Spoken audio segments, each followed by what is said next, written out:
rather than import $1 billion worth of food annually, the government is looking to beef up the nation's food exports through its popular Bahamas Agricultural Agri-Business Expo. The annual conference is set for April 13th through 15th under the theme Together We Grow and is expected to assemble over 100 vendors at the Gladstone Road Agricultural Center.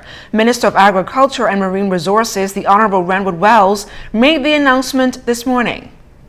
One of the ways that we can do that is what we're doing with this expo, which is to bring the requisite information to our farmers and our fishermen to help them to become better, more efficient producers. Right now, it ranges from 92%, some say as 82% we import. I believe it's closer to 92, which means that only 8% of what we consume we actually produce in country. We need, as a people, to be able to become much more productive. And in becoming much more productive, I believe that we're definitely going to be able to increase our exports to the world. One of the areas I believe that we can do it immediately is in the marine environment, in fisheries, especially in identifying the pelagic species.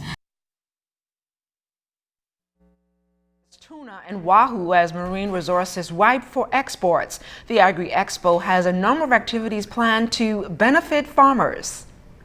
For the first time, we will have a plant diagnostic clinic spearheaded by the Caribbean Agricultural Research and Development Institute, CARDI. This will be made available where farmers can receive free diagnostics for their plants and recommended treatments. However, certain guidelines apply. For example, all samples should be brought in a sealed Ziploc bag. All samples for analysts must be deposited at the CARDI booth upon entrance to the expo. This year, we will also be featuring a live demonstration of meat fabrication, which involves a licensed butcher. The purpose of this exercise is to not only show persons what an entire carcass looks like, but it will help livestock farmers to identify quality cuts to maximize their profits.